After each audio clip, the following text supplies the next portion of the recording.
नमस्कार, मैं डॉक्टर कविता स्वागत करती हूँ आप सभी का संस्कृत शाला की आज की कक्षा में।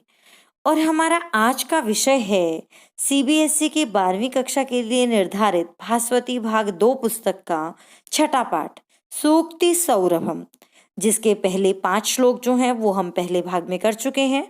तो आज हम ये दूसरा भाग कर रहे हैं और इसमें हमने पढ़ा सूक्तियों के बारे में। सूक्तियाँ 5 सूक्तियों में हमने रूप का अधिक महत्व है या विद्या का अधिक महत्व है, और चाणक्य की सूक्तियाँ और एकांत गुण का महत्व आदि अनेक सूक्तियों के बारे में पढ़ा, और दुर्जन सज्जन आदि आदि।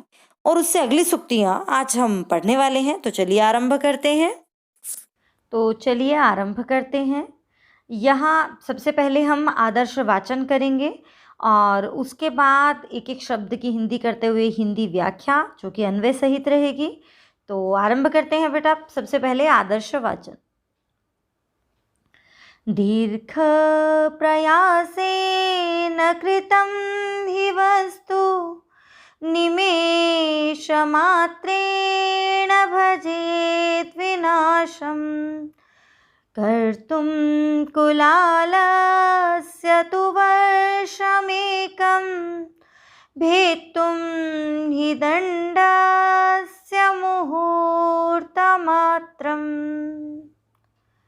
आरभेत हि कर्माणि शान्तः शान्तः पुनः पुनः कर्माण्यारभमाणं हि पुरुषम श्रीर्निषेवते। तो ये हुआ हमारा आदर्श वाचन। आप आदर्श वाचन बेटा बहुत आवश्यक है ताकि आप संस्कृत को सही तरीके से कैसे पढ़ना है उसे आप सीख पाएँ। आप भी इसका प्रयास ज़रूर कीजिएगा। अब एक बार एक एक शब्द को संधि आदि की दृष्टि से देख लेते हैं और साथ में हिंदी के साथ देख लेते हैं।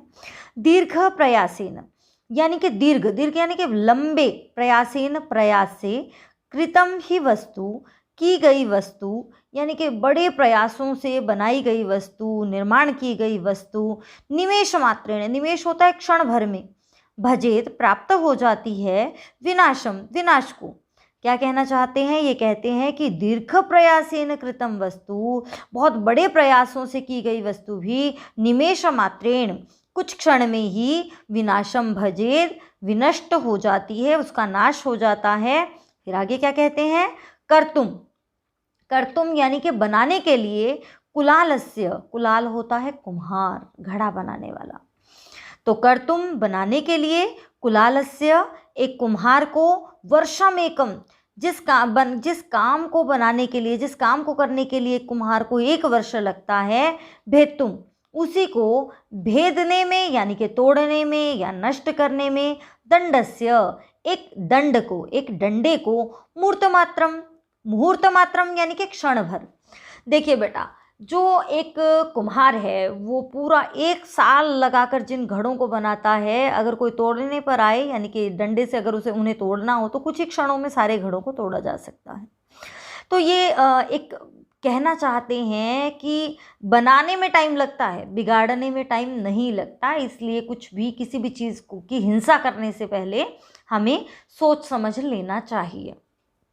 अब एक बार इसे देखिए संधि की दृष्टि से देखें तो यहाँ कोई संधि ज़्यादा विशेष रूप से कोई संधि नहीं है, बस एक यहाँ है भजेद विनाशम है, तो ये बन जाएगा भजेत, त हो जाएगा द का, भजेत जमा विनाशम।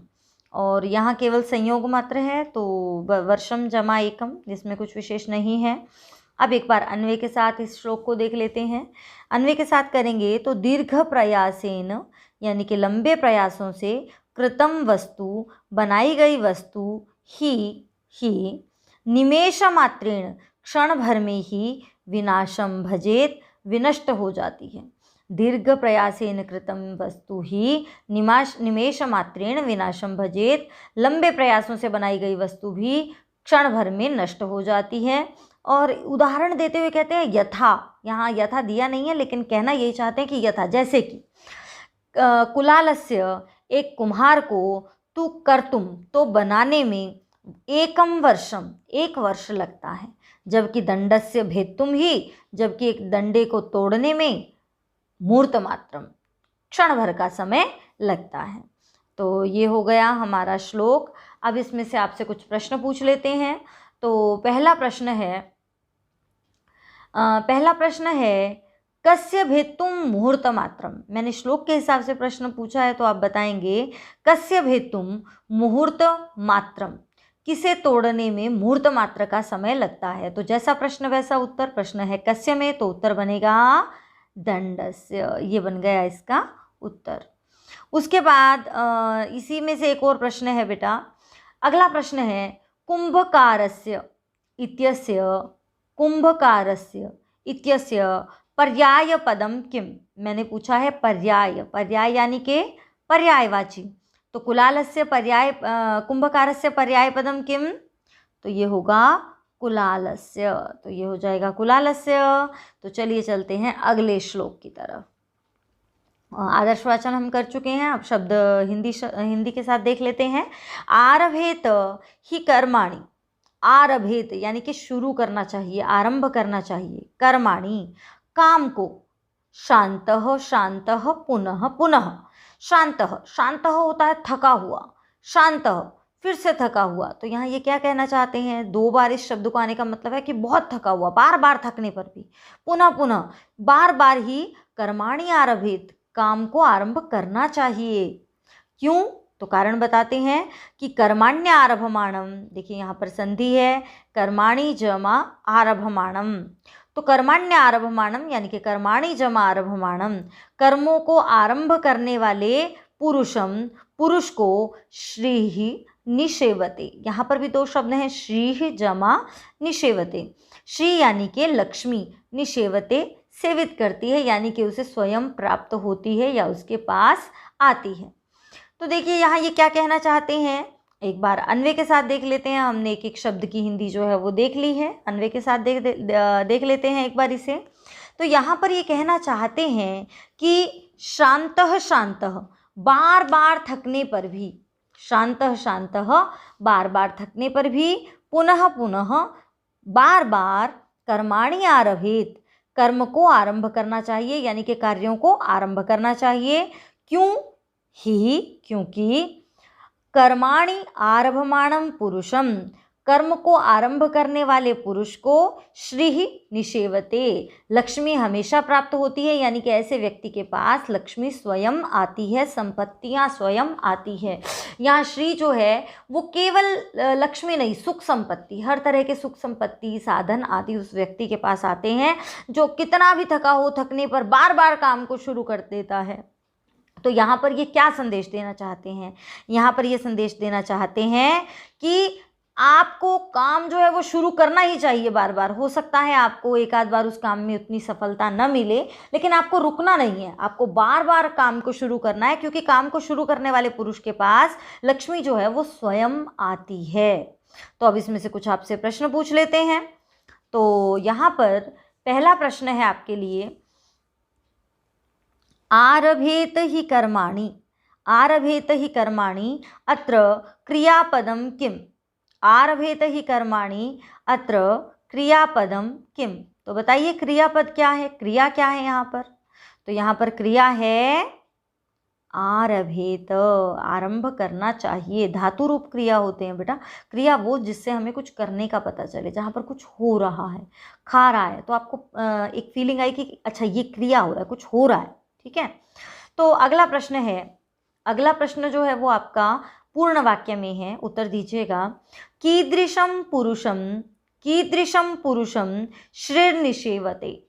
कीदृशं पुरुषं श्रीर्निषेवते, यानी कि कैसे व्यक्ति को श्री धन संपत्ति मिलती है, कैसे व्यक्ति के पास आती है। तो कीदृशं जैसा प्रश्न वैसा उत्तर। तो कर्माण्य आरभमाणम, ये बनेगा कर्माण्य आरभमाणम पुरुषम श्रीर्निषेवते, ये हो जाएगा इसका उत्तर। तो चलिए बेटा चलते हैं हम अगले श्लोक की तरफ। अगला श्लोक है, पहले आदर्शवाचन कर लेते हैं। एकेनापि सुपुत्रेण विद्यायुक्तेन साधुना आह्लादितं कुलं सर्वं यथा चंद्रेण शर्वरी। तो ये हुआ हमारा आदर्शवाचन। अब एक बार एक एक शब्द को अलग करते हुए हिंदी के साथ देख लेते हैं। एकेन यानी कि एक, एकेन मतलब ये सुपुत्रेण के लिए आया, इसलिए इसमें भी तृतीया विभक्ति है। एकेन अपि, एक भी, सुपुत्रेण, सुपुत्र, देखिए एक होता है कुपुत्र, कु यानी कि बुरा और सु यानी कि अच्छा, तो एक भी अच्छे बेटे से, अच्छे पुत्र से, अच्छी संतान से, विद्या युक्तेन, और कैसी संतान हो वो एक भी अच्छी, जो विद्या से युक्त हो, साधुना, जो साधु हो, यानी कि यहाँ पर साधु मतलब वो नहीं जो गेरुआ रंग के वस्त्र पहनता है, यहाँ साधु का मतलब है जो अच्छे व्यवहार वाला हो, साधु यानी कि अच्छा व्यवहार है जिसका, ठीक है। और आह्लादितम, खुश हो जाता है या प्रसन्न कर दिया जाता है, आनंदित कर दिया जाता है, क्या, कुलम सर्वम, सारा का सारा कुल, जैसे यथा चंद्रेण, चंद्रमा से, शर्वरी, रात्रि, शर्वरी यानी कि रात। तो यहाँ देखिए क्या कहना चाहते हैं, कहना चाहते हैं कि अगर एक कुल में एक भी अच्छा बेटा हो जाए जो विद्या से युक्त हो, जो अच्छा हो, जो व्यवहार से अच्छा हो, उससे सारा कुल ही आनंदित हो जाता है। कैसे, तो उसका उदाहरण देते हुए कहते हैं कि जैसे चंद्रमा से रात, जैसे कि चंद्रमा से रात सुशोभित होती है। तो बेटा एक बार जो है हम अन्वय के साथ देखिए, यहाँ पर संधि के पद देखें तो यहाँ दो शब्द हैं, एकेन जमा अपि, और कहीं कोई विशेष संधि हमें दिखाई नहीं दे रही है। तो चलिए अब एक बार अन्वय के साथ इसे देख लेते हैं। एकेन अपि, एक भी, सुपुत्रेण, देखिए सुपुत्र के सारे विशेषण हैं तो हमें विशेषण पहले लेने पड़ेंगे। तो एकेन अपि, एक भी, विद्यायुक्तेन, विद्या से युक्त, साधुना, अच्छे स्वभाव वाले, अच्छे व्यवहार वाले, सुपुत्रेण, सुपुत्र से, अच्छे पुत्र से, अच्छी संतान से, सर्वम कुलम आह्लादितम, सारा कुल, पूरा का पूरा कुल जो है वो प्रसन्न हो जाता है। यथा, जैसे, चंद्रेण शर्वरी, जैसे कि चंद्रमा से रात सुशोभित होती है। देखिए रात में वैसे तो बहुत सारे तारे भी तो होते हैं, लेकिन रात जो है वो चंद्रमा से सुशोभित होती है। जब चंद्रमा होता है तो रात की शोभा ही न्यारी होती है। तो जैसे रात्रि के लिए चंद्रमा जो है वो महत्वपूर्ण है, वैसे ही पूरा कुल भी जो है वो एक भी अगर अच्छा बेटा हो जाए ना परिवार में, जो विद्या से युक्त हो, जो अच्छे व्यवहार वाला हो, तो उससे पूरा कुल आनंदित हो जाता है। तो चलिए अब यहाँ से आपसे एक प्रश्न पूछ लेते हैं। तो यहाँ पर आपका पहला प्रश्न है, केन सर्वम कुलम आह्लादितम भवति। बहुत आसान प्रश्न है, आप जो पहले ही श्लोक को समझ चुके हैं। तो बताइए, केन सर्वम कुलम आह्लादितम भवति, किससे पूरा कुल जो है वो आनंदित होता है? तो किससे होता है? एकेन अपि सुपुत्रेण विद्यायुक्तेन साधुना। आप ये भी लिखेंगे तो बिल्कुल ठीक उत्तर है, नहीं तो आप एकेन अपि विद्यायुक्तेन साधुना सुपुत्रेण सर्वम कुलम आह्लादितम भवति, ये उत्तर हो जाएगा। तो अगला आपका एक और इसमें से प्रश्न पूछ रही हूँ बेटा। अगला प्रश्न है, दिवा इत्यस्य विपर्यय। देखिए मैंने पूछा है विपर्यय, किसका विपर्यय पूछा है? दिवा, दिवा यानी कि दिन। तो दिवा इत्यस्य विपर्यय पदम किम, दिन का विपर्यय यानी कि उल्टा, विपर्यय होता है उल्टा, तो दिन का उल्टा, उल्टा शब्द क्या होगा? दिन का उल्टा क्या होता है? विपरीतार्थक क्या होता है? शर्वरी। तो इसका उत्तर हो जाएगा शर्वरी। तो चलिए बेटा अब चलते हैं हम अगले श्लोक की तरफ। अगला श्लोक है हमारा, पहले आदर्श वाचन करेंगे। गुणी गुणं वेत्ति न वेत्ति निर्गुणः, बली बलं वेत्ति न वेत्ति निर्बलः, पिको वसन्तस्य गुणं न वायसः, करी च सिंहस्य बलं न मूषकः। और अगले श्लोकों का भी हम आदर्श वाचन जो है वो कर लेते हैं। अजीर्णे भेषजं वारि, जीर्णे वारि बलप्रदं, भोजने चामृतं वारि, भोजनान्ते विषापहम्, अनेक संशयोच्छेदि, परोक्षार्थस्य दर्शकम्, सर्वस्य लोचनं शास्त्रं, यस्य नास्त्यन्ध एव सः। तो ये हुआ हमारा आदर्शवाचन। अब एक एक शब्द के साथ हिंदी कर लेते हैं। गुणी गुणम वेत्ति, गुणी गुणम वेत्ति, गुणी यानी कि गुणवान व्यक्ति, गुणम गुण को, वेत्ति जानता है। देखिए गुणवान व्यक्ति ही गुण को जानता है। अब गुण को जानना मतलब गुण के महत्व को जानना। और न वेत्ति निर्गुणः, लेकिन एक निर्गुण व्यक्ति न वेत्ति नहीं जानता। निर्गुणः यानी कि जिसमें गुण नहीं है वो गुण का महत्व कैसे जानेगा? वही जानेगा जो जिसमें जो गुणवान है, वही व्यक्ति गुण के महत्व को जानेगा, दूसरा नहीं जानेगा। और फिर कहा बली बलम वेत्ति, वैसे ही बलवान व्यक्ति बलम वेत्ति, बल को जानता है, बल के महत्व को समझता है। न वेत्ति निर्बलः, लेकिन एक निर्बल व्यक्ति, एक कमजोर व्यक्ति बल के महत्व को नहीं समझ सकता, नहीं जानता। आगे कहा गया है पिको वसंतस्य, यहाँ संधि है देखिए, पिकः जमा वसंतस्य। पिकः यानी कि कोयल, वसंतस्य वसंत के, गुणम गुण को जानती है। इसी प्रकार जैसे कि कोयल वसंत के गुण को जानती है, वसंत के महत्व को जानती है, न वायसः, कौवा नहीं जानता। कोयल तो वसंत के आने पर मधुर मधुर कूजन करती है, लेकिन कौवा तो नहीं करता, कौवा तो अपनी वही काँव काँव करता है। फिर कहा गया है करी च सिंहस्य, करी, करी कौन होता है? करी यानी कि हाथी, नासिका एव करः यस्य, इसलिए इसका नाम है करी। तो हाथी जो है वो सिंहस्य बलम, शेर के बल को जानता है, उसके पराक्रम को जानता है। न मूषकः, लेकिन एक चूहा नहीं जानता। तो देखिए बड़ा ही आसान सा श्लोक है, एक एक शब्द की हमने हिंदी के साथ कर लिया है। एक बार इसी तरह हम अन्वय के साथ देख लेते हैं। और संधि की दृष्टि से सिर्फ एक यहाँ एक शब्द आया था और कहीं कुछ विशेष शब्द नहीं है। तो चलिए बेटा अब इसे हम अन्वय के साथ देख लेते हैं। गुणी गुणम वेत्ति, गुणवान व्यक्ति ही गुण को जानता है। निर्गुणः न वेत्ति, लेकिन एक निर्गुण व्यक्ति, गुणों से रहित व्यक्ति गुण के महत्व को नहीं जानता। फिर क्या कहा गया है? फिर कहा गया है वसंतिकः वसंतस्य गुणम वेत्ति, अपने आप से ले लेंगे हम। और एक कोयल जो है वो वसंत के गुण को जानती है। वायसः न, लेकिन एक कौवा नहीं जानता।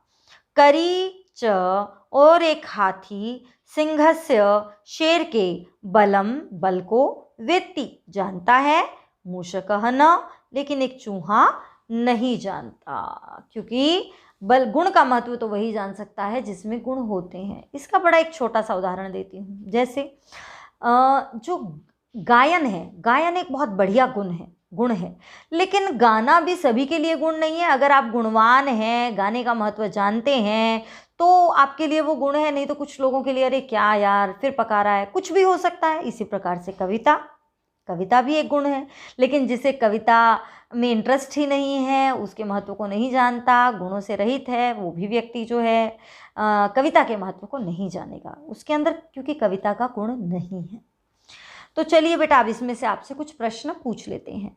तो पहला प्रश्न है पिकः कस्य गुणम वेत्ति, पिकः कस्य गुणम वेत्ति, जैसा प्रश्न वैसा उत्तर।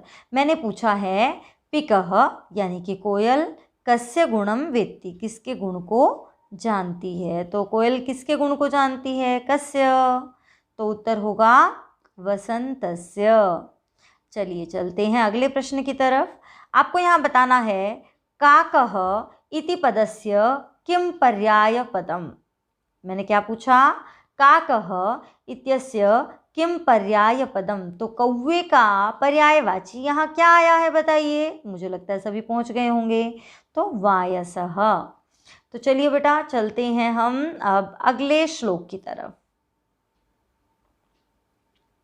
आदर्शवाचन हम पहले कर चुके हैं, इसलिए अब एक बार जो है इसकी हिंदी अर्थ सही देख लेते हैं। अजीर्णे, अजीर्ण होता है न पचना, किसी चीज़ का न पचना। तो अजीर्णे, न पचने पर भेषजम, भेषज होता है औषधि, दवाई के समान है। क्या? वारी, वारी होता है पानी, जल। जल जो है जब भोजन नहीं पचा होता है तो उस समय जल औषधि का काम करता है। फिर क्या कहा गया है? जीर्णे, और अगर भोजन पच गया है, वारी जल बलप्रदम, बल को प्रदान करने वाला है। अगर भोजन नहीं पचा है तो जो जल है वो औषधि के समान है, और अगर भोजन पच गया है तो जल बल बढ़ाने वाला होता है, बल को बढ़ाने वाला होता है। और भोजन करने पर, यानी कि भोजन करने पर नहीं, भोजन के बीच में, भोजने यानी कि भोजन करते समय अमृतम वारी, चामृतम, यहाँ दो शब्द हैं, च जमा अमृतम, वारी यानी कि जल। और भोजन करते समय जल जो है वो किसके समान है? अमृत के समान है। भोजन के बीच में यदि पानी पिया जाए तो वो अमृत के समान है। और भोजनांते, और भोजन के बाद में लिया जाए यदि पानी तो विषापहम, सब जो खराब एसिड्स हमारे शरीर में हैं उनको दूर करने वाला होता है, विष को दूर करने वाला होता है। तो देखिए यहाँ पर जल का कितना बढ़िया से महत्व बताया। क्या बताया? कि अगर भोजन न पचा हो तो औषधि के समान होता है जल, और अगर पच गया हो भोजन तो जल जो है वो बल को बढ़ाने वाला होता है। और भोजने यानी कि भोजन करते समय अमृत चामृतम वारी, जो जल है वो अमृत के समान है। और भोजनांते, भोजन के अंत में विषापहम, विष को दूर करने वाला है, यानी कि जो हमारे शरीर में बनने वाले खराब एसिड्स हैं उन्हें जो है वो दूर करने वाला होता है। अगर हम इसे अन्वय की दृष्टि से देखें तो एक बार देखिए क्या बनेगा। अजीर्णे वारी भेषजम, न पचने पर जल औषधि के समान है, जीर्णे वारी बलप्रदम, और पचने पर जल जो है वो बल बढ़ाने वाला है। और भोजने च वारी अमृतम, और भोजन के समय पानी अमृत के समान है। भोजनांते, और भोजन के अंत में विषापहम, विष को दूर करने वाला होता है वारी यानी कि जल। तो यहाँ पर आपसे पहला प्रश्न है, बहुत ही आसान प्रश्न है। जलम इत्यस्य किम पर्याय पदम अत्र प्रयुक्तम? जलम इत्यस्य किम पर्याय पदम अत्र प्रयुक्तम, जल का क्या पर्यायवाची यहाँ प्रयोग किया गया है? तो मुझे लगता है आपको मिल गया होगा, वारी। अगला, कदा कदा वारी अमृतम, कदा वारी अमृतम, अमृत वाली लाइन में पहुंच जाइए। तो भोजने वारी अमृतम, ये इसका उत्तर हो जाएगा। तो चलिए चलते हैं अगले श्लोक की तरफ, जिसका हम आदर्श वाचन कर चुके हैं। अनेक संशयोच्छेदी, अनेक संशयोच्छेदी यानी कि अनेक संशयों का उच्छेद करने वाला, दूर करने वाला। देखिए यहाँ पर दो शब्द हैं, अनेक संशय जमा उच्छेदी, यानी कि अनेक संशयों को दूर करने वाला। परोक्षार्थस्य दर्शकम, परोक्षार्थ क्या होता है? देखिए एक तो होता है प्रत्यक्ष, जो आंखों के सामने हो, और परोक्ष यानी कि जो आंखों के सामने न हो। आंखों के सामने जो विषय होता है उसे तो आंखें देख ही लेती हैं, लेकिन परोक्षार्थ को भी दिखाने वाला, जो आंखों के सामने नहीं है उसे भी बताने वाला, क्या? सर्वस्य लोचनम, पूरे संसार के नेत्र स्वरूप, यानी कि संसार में जितने भी लोग हैं सभी का नेत्र के समान है, क्या? शास्त्रम। यस्य न अस्ति अंध एव सह, और जिसका वह नहीं है, यानी कि जिसे शास्त्र का ज्ञान नहीं है, अंध एव सह, वह तो अंधे के समान ही है। देखिए यहाँ पर शास्त्र ज्ञान का कितना बड़ा महत्व बताया गया है। अगर हम बात करें कि शास्त्र यानी कि विद्या, आज के समय में विद्या, तो विद्या का बेटा बड़ा महत्व है। तो विद्या का महत्व बताते हुए, शास्त्रों का महत्व, शास्त्र ज्ञान का महत्व बताते हुए कहते हैं कि अनेक संशयोच्छेदी, ये अनेक संशयों को दूर करने वाला है। परोक्षार्थस्य दर्शकम, परोक्षार्थ को दिखाने वाला है, यानी कि जो हमारी आंखों का विषय नहीं है उसे भी हमें समझा देता है, हमें दिखा देता है। और सर्वस्य लोचनम, ये सभी के नेत्र स्वरूप है, क्या? शास्त्रम, ये सभी शास्त्र के विशेषण थे। और यस्य, यहाँ पर तीन शब्द देखिए, न जमा अस्ति जमा अंधः, नास्त्यंध, न जमा अस्ति जमा अंधः, यानी कि और जिसके पास ये न अस्ति नहीं है, अंधः एव सह, वह तो अंधे के समान ही है। जिसके पास शास्त्र का ज्ञान नहीं है वो तो बिल्कुल अंधे के समान ही है, क्योंकि वो सही गलत में कई बार निर्णय जो है वो नहीं कर पाता। अब अन्वय के साथ इस श्लोक को हम देख लेते हैं। तो अन्वय के साथ, अनेक संशयोच्छेदी, अनेक संशयों को दूर करने वाला। परोक्षार्थस्य दर्शकम, परोक्षार्थ को यानी कि जो आंखों का विषय है नहीं है उसे भी दिखाने वाला। सर्वस्य लोचनम, और सभी के नेत्र स्वरूप। शास्त्रम, शास्त्र। यस्य न अस्ति, जिसका नहीं है यानी कि जिसके पास शास्त्र नहीं है, सह अंधः एव, वह तो अंधे के समान ही है। तो यहाँ से अब कुछ प्रश्न भी आपसे पूछ लेते हैं। तो पहला प्रश्न है आपके लिए, प्रत्यक्षार्थस्य इत्यस्य विपर्ययपदं किम्? प्रत्यक्षार्थस्य इत्यस्य विपर्यय पूछा है मैंने, विपर्यय यानी कि उल्टा, तो प्रत्यक्ष का उल्टा परोक्षार्थस्य, तो ये हो जाएगा इसका उत्तर। अगला प्रश्न है, सर्वस्य लोचनम किम? मिल गई होगी आपको लाइन, सर्वस्य लोचनम किम, सभी के नेत्र स्वरूप क्या है? तो क्या है? शास्त्रम, ये हो जाएगा इसका उत्तर। तो चलिए बेटा हम अगले श्लोक का आदर्श वाचन कर लेते हैं। अल्पज्ञ एव पुरुषः प्रलपत्यजस्रम् पाण्डित्य संभृतमतेस्तु मितप्रभाषी कांस्यं यथा हि कुरुतेति तरां निनादम् तद्वत् सुवर्णमिह नैव करोति नादम् तद्वत् सुवर्णमिह नैव करोति नादम्। तो ये हुआ हमारा आदर्श वाचन, वसंत तिलका छंद में है ये श्लोक हमारा। तो चलिए एक बार इसके एक एक शब्द को अर्थ के साथ देख लेते हैं। अल्पज्ञ यानी कि कम जानने वाला, एव ही पुरुषः पुरुष, कम जानने वाला व्यक्ति ही, कम जानने वाला पुरुष ही, प्रलपत्यजस्रम, दो शब्द हैं यहाँ पर प्रलपति जमा अजस्रम, अजस्रम यानी कि निरंतर, प्रलपति यानी कि बोलता रहता है। जो कम जानने वाला पुरुष है वह ही निरंतर बोलता रहता है, बिना कुछ सोचे समझे बोलता रहता है।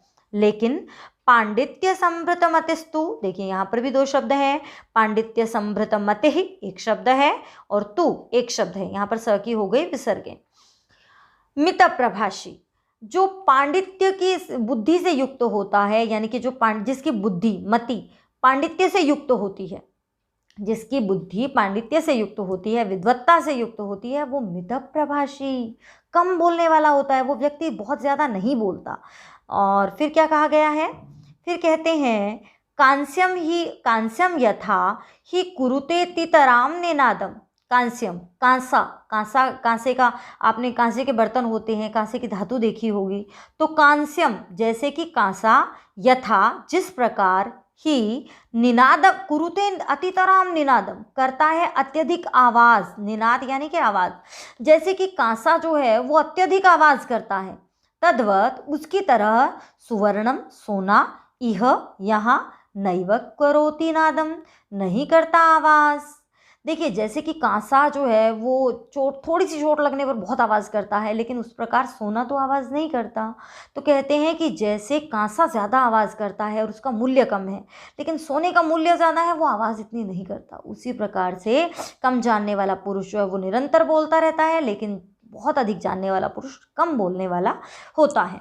तो देखिए यहाँ पर दो शब्द आए हैं संधि की दृष्टि से, कुरुते जमा तितराम, और ध्यान है ना आपको, एक ही विसर्गे नहीं होती, कुरुते जमा अतितराम। और यहाँ पर भी संधि है तत् जमा वत, तत् जमा द का हो जाएगा तो, तत् जमा वत। उसके बाद यहाँ संधि है न जमा एव, तो ये हमारा संधि की दृष्टि से हो गया। अब एक बार इसे हम देख लेते हैं अन्वय के साथ। अल्पज्ञः पुरुषः एव, कम जानने वाला मनुष्य ही, अजस्रम प्रलपति निरंतर बोलता रहता है, पांडित्य संभृतमतिस्तु, लेकिन पांडित्य वाली बुद्धि से युक्त व्यक्ति तो मित प्रभाषी कम बोलने वाला होता है। फिर क्या कहते हैं? यथा ही जैसे कि, कांस्यम कांसा, अतितराम निनादम कुरुते अत्यधिक आवाज करता है, तद्वत लेकिन उसकी तरह, इह यहाँ पर, सुवर्णम सोना, नादम नैव करोति बहुत ज़्यादा शोर नहीं करता। देखिए कांसा जो है वो तो बहुत शोर करता है, लेकिन सोना जो है वो शोर नहीं करता। तो यहाँ पर ये हमारा जो है पाठ पूरा होता है सुक्ति सौरभम, और इसके हमने 12 श्लोक किए। देखिए यहाँ पर साथ साथ दिया हुआ है कि कौन सा श्लोक कहाँ से लिया गया है। अनेक तरह के श्लोकों को आज हमने पढ़ा। और बेटा यहाँ पर मुख्य जो उद्देश्य है, इससे ये हमारी संस्कृत भाषा जो है वो हमारे व्यवहार को बनाने का काम करती है। तो इससे क्या पढ़कर आपको महसूस हुआ, तो वो आप कमेंट बॉक्स में मेरे साथ ज़रूर शेयर कीजिएगा कि आपको कौन सी एक बात ने सबसे ज़्यादा प्रभावित किया। उससे संबंधित कोई भी वाक्य आप मेरे साथ शेयर कर सकते हैं।